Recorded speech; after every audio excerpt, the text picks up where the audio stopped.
కార్తిక్, మా గురించి ఆలోచించొద్దు. పద. వెళ్ళండి బాబు.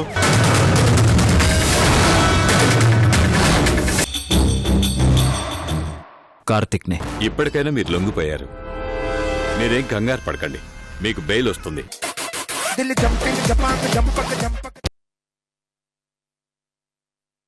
ముందో విషయం చెప్పు.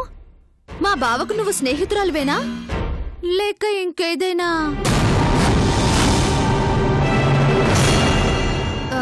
అంటే అసలే ఈ దేశంలో ఎన్నో హాస్టళ్లు ఆశ్రమాలు ఉండగా నిన్ను మా కొంపకే ఎందుకు తీసుకొచ్చాడా అని డౌటు. కొంపదీసి పెళ్ళైపోయిందా? కాపురం కూడా స్టార్ట్ చేశారా?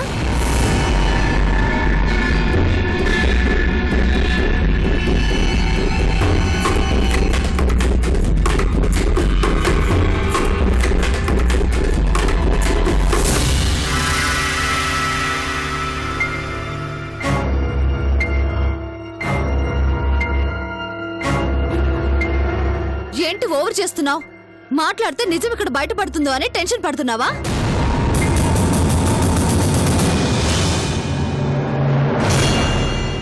నా గురించి నీకు తెలీదు, మా అమ్మ గురించి అస్సలు తెలీదు. నాకు మా బావకి అడ్డుగా వస్తే నిన్ను చంపేస్తుంది. నీ మంచి కోసమే చెప్తున్నాను. మనసులో పిచ్చి పిచ్చి ఆలోచనలేం పెట్టుకోకుండా త్వరగా ఇంట్లో నుంచి టపాకట్టేయ్. లేదంటే ఏం జరుగుతుందో నీకు అస్సలు తెలీదు.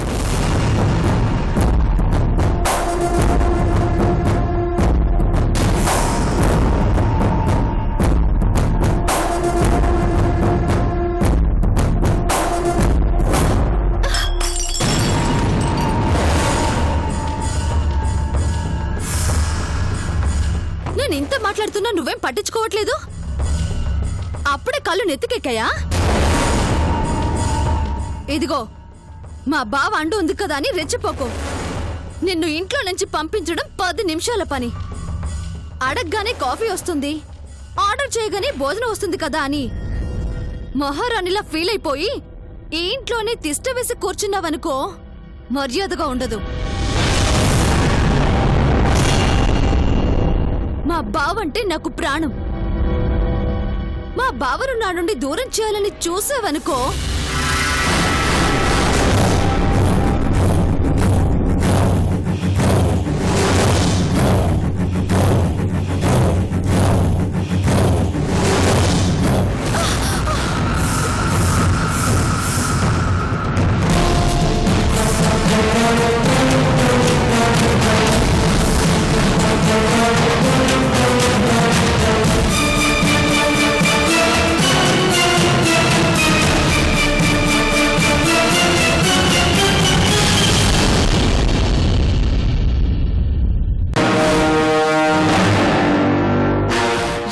ధైర్యమే నీకు?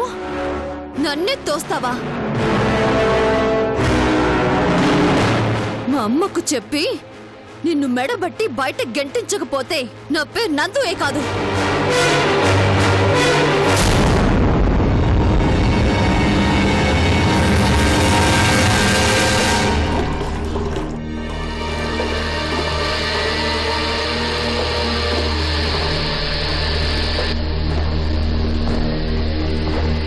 చెయ్యి, నువ్వు రకరకాల వంటలు చెయ్యి, చేస్తూనే ఉండు. నీకు చేతనైంది అదొకటేగా. ఉన్న పని మనిషిని తీసేసి నువ్వు వంట మనిషిలా, నేనేమో పని మనిషిలా సెటిల్ అయిపోదాం. అబ్బా ఏంటే నీ అర్థం లేని వాగుడు? నీ కూతురికి అవమానం జరిగిందమ్మా.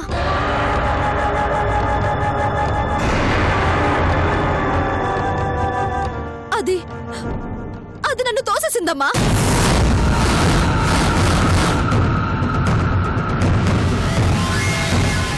ఎంత ధైర్యమే దానికి?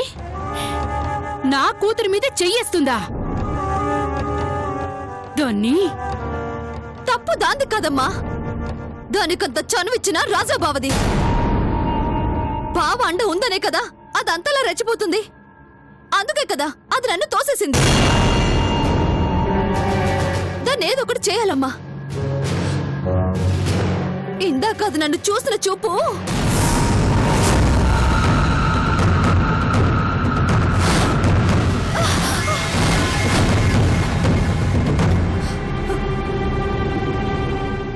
భరించలేకపోతున్నానమ్మా.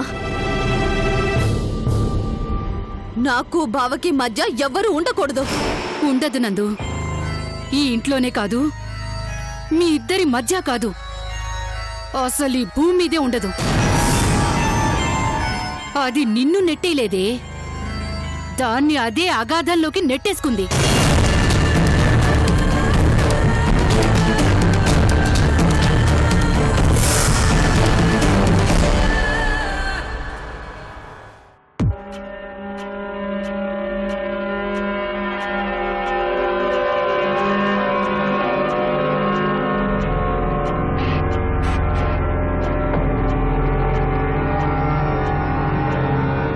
నమస్తే సార్.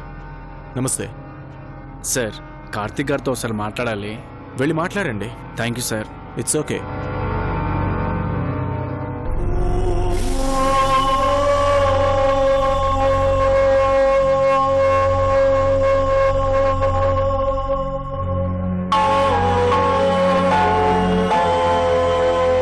లాయర్ని కలిసావా రాహుల్?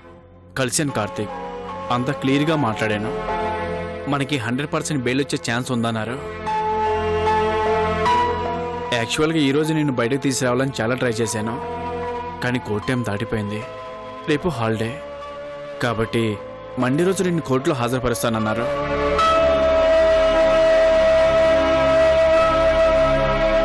సో ఈ 2 రోజులు నువ్వు జైల్లోనే ఉండాల్సి వస్తుంది. పర్వాలేదు రాహుల్. మండే రోజు నీకు ఖచ్చితంగా బెయిల్ వస్తుంది కార్తీక్. లాయర్ గారి జడ్జి గారితో పర్సనల్గా మాట్లాడతానన్నారు. ఎస్ఐ కూడా మనకి సపోర్ట్గానే ఉన్నారు. సో డోంట్ వరీ, అంతా నువ్వు అనుకున్నట్టుగానే జరుగుతుంది.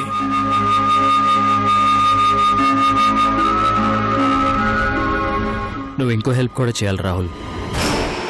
ఈ 2 డేస్లో ఆ యశోధర, భద్రావతి ఎక్కడున్నారో కనుక్కోవాలి. అలాగే కార్తీక్. చందు గురించి కూడా ఏమన్నా చిన్న ఇన్ఫర్మేషన్ దొరికినా వెంటనే నాకు చెప్పు. అవసరమైతే దస్తగిరిని వాళ్ళని కూడా తోడు తీసుకెళ్ళు. నేను బయటకొచ్చేలోపు ఆ రాక్షస్ చందుకి ఏమన్నా హాని తలపెట్టాలని చూస్తే మాత్రం దాన్ని ఊరికే వదలొద్దు, చంపేసే. అది నువ్వు స్పెషల్గా చెప్పాల్సిన అవసరం లేదు కార్తీక్. అలాంటి పరిస్థితి వస్తే ఏమాత్రం ఆలోచించకుండా ముందుగా నేను చేసే పనే అది. దాన్ని కడుపును పుట్టిన పాపానికి కనీసం దాన్ని చంపైనా నా వంతు ప్రాయశ్చిత్తం చేసుకోవాలని చూస్తున్నాను. ఆ అవకాశం వస్తే నేనెందుకు వదులుకుంటాను? సరే కార్తీక్, లాయర్ గారు నన్ను మళ్ళీ కలుస్తానన్నారు. నేను వెళ్ళాలి. ఓకే రాహుల్, వస్తాను.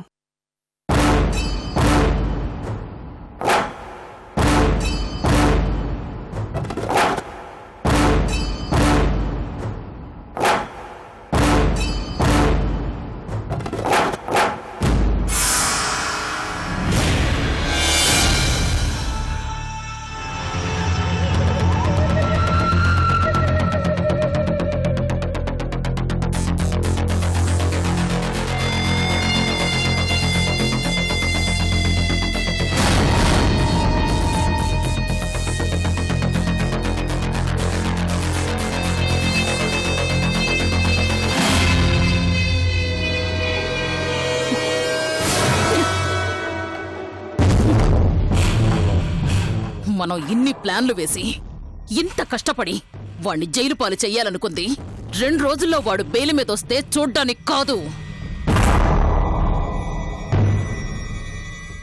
ఇప్పుడు గనక వాడు బయటకొస్తే ఇంకా వాణ్ణి ఆపేవాడు ఎవ్వడూ ఉండడు. ఉగ్ర నరసింహస్వామి అవతారం ఎత్తి అందరి అంతు చూస్తాడు. నువ్వు చెప్తాంది నిజమే సోదరా, కానీ మనం వాడికి ఆ అవకాశం ఇవ్వకూడదు. వాడు బయటికొచ్చేలోపే ఏదో ఒకటి ఆలోచించాలా.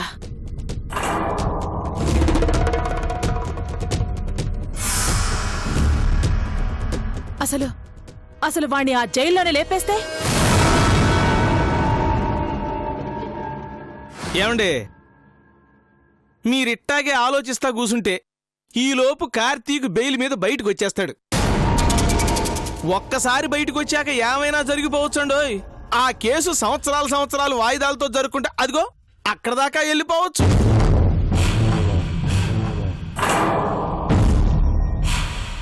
ఈలోగా ఏమైనా జరిగిపోవచ్చు. కార్తీకు చంపింది మాఫియా వాళ్ళే కాబట్టి అతనికి శిక్ష తగ్గచ్చు. కార్తీకు సత్ప్రవర్తనతో వాళ్ళని ఆకట్టుకోనవచ్చు.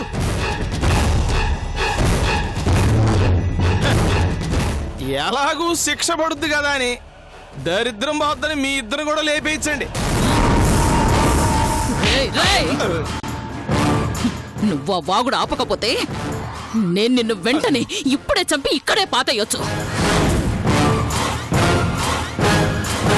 యశోదరా, ఈడు చెప్పిన దాంట్లో కూడా ఏమాత్రం తప్పులేదు. ఆ కార్తీక్ గాడు అసాధ్యుడు. మనం ప్లాన్ వేసేలోపే దాన్ని తిప్పికొట్టే రకం వాడు. కాబట్టి మన జాగ్రత్తలో మనం ఉండాలా. ఆడు బయటికి రానంత వరకు మనకే ప్రమాదము ఉండదు. మనం క్షేమంగా ఉండాలి అంటే ఆడు జైల్లోనే ఉండాలా. అంటే ముందాడికి బెయిల్ రాకుండా చూడాలా. కరెక్ట్ భద్రావతి. వాడికి బెయిల్ రాకుండా చేసి లోపు చందు ఎక్కడుందో కనిపెట్టి వాడి అనుమానం నిజం చెయ్యాలి. అప్పుడు దాన్ని అడ్డం పెట్టుకుని మనం ఎన్ని ఆటలైనా ఆడొచ్చు. ముందాడికి బెయిల్ ఎట్టా రాకుండా చెయ్యాలో అదాలోచించు. అదెంతసేపు? వాణ్ణి జైల్లోనే మగ్గెట్టు చేయడం పెద్ద కష్టమేమీ కాదు. కార్తీక్ దొరకడం పక్కన పెట్టండి, చూస్తా ఉంటే మీ ఇద్దరెళ్ళి మీకు మీరే దొరికిపోయిట్టున్నారు. రేయ్ పిచ్చి సన్నాసి, ధనలక్ష్మి మనకు అండగా ఉన్నంతకాలం మనల్ని ఎవ్వరూ ఏమీ చేయలేరు. ధనలక్ష్మి ఆవిడెవరండి? నాకు తెలియని కొత్త క్యారెక్టర్. ఒరేయ్, ధనలక్ష్మి అంటే ఎవరో అమ్మాయి కాదురా, అమ్మవారు లక్ష్మీదేవి. ఆమె కరుణిస్తానంటే కాదనేవాళ్లు ఈ భూమి మీద ఎవ్వరూ ఉండరు.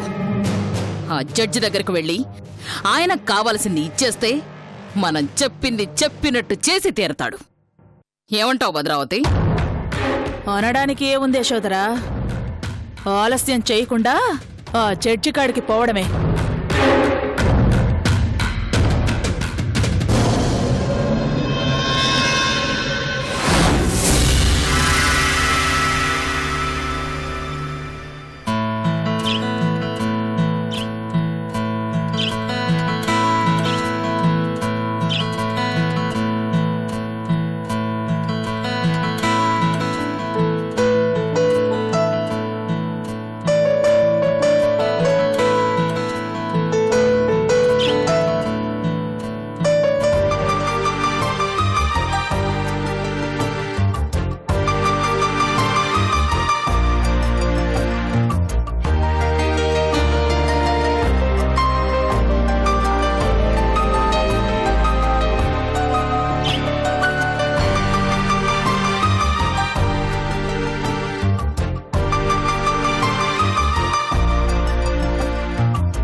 I will call you later.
పక్షుల్ని ఎంత ప్రేమగా పెంచుకుంటున్నానో తెలుసా? వాటిని వదిలేస్తావా?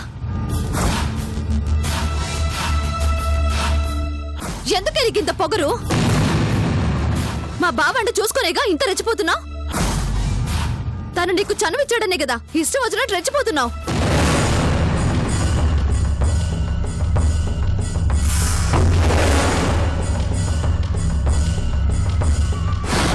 ఏంటే నేను మాట్లాడుతుంటే అటు చూస్తున్నావు? ఒళ్ళు కొవ్వా నిన్ను నిన్ను నందు నందు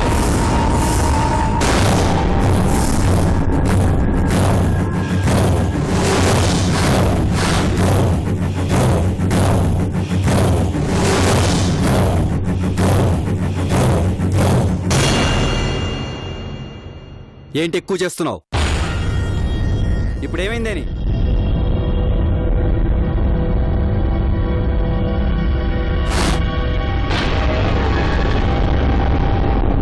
చూడు బావ ఇదేం చేసిందో. నేను అపరూపంగా పెంచుకున్న పక్షుల్ని ఎగిరేసింది. ఎందుకు నిలదీస్తే నోరు కూడా మెదపడం లేదు. అవంటే నాకెంత ఇష్టమో నీకు తెలుసు కదా బావా. సర్లే, వాటిని కొనిస్తాను, తన్నేమనుకో. ఏంటి బావా దీన్ని వెనకేసుకొస్తున్నావు? ఎంత నీ ఫ్రెండ్ అయితే మాత్రం ఇష్టం వచ్చినట్టు చేస్తుందా? తెలియక చేసింది వదిలేమని చెప్పానా? ఎందుకు బావా అరుస్తున్నావు? తనే కదా నా పక్షులు నాకు కాకుండా చేసింది. అడిగే హక్కు కూడా నాకు లేదా? లేదు. ఈ ఇంట్లో నాకు తప్ప ఎవ్వరికీ అడిగే హక్కు లేదు. ప్లీజ్ నాకు కోపం తెప్పించుకో. దయచేసి ఇక్కడి నుంచి వెళ్ళిపో. ఎందుకు బావా ఈ డొంక తిరుగుడు? చెప్పేదేదో సూటిగా చెప్పు. ఇదంటే నీకిష్టమని నువ్వు చెప్తే గాని తెలుసుకోలేనంత వెరిదాన్నేం కాదు. అందుకే దీన్ని ఇంటికి తీసుకొచ్చావు, నా గదిచ్చావు. చిన్నప్పటి నుండి నేను కలలు కనే నా స్థానాన్ని ఇచ్చావు. ఇప్పుడు దాన్ని సపోర్ట్ చేస్తూ నా స్థానం ఏంటో నాకు గుర్తు చేశావు. అది నిన్ను బలి ట్రాప్ చేసింది బావా.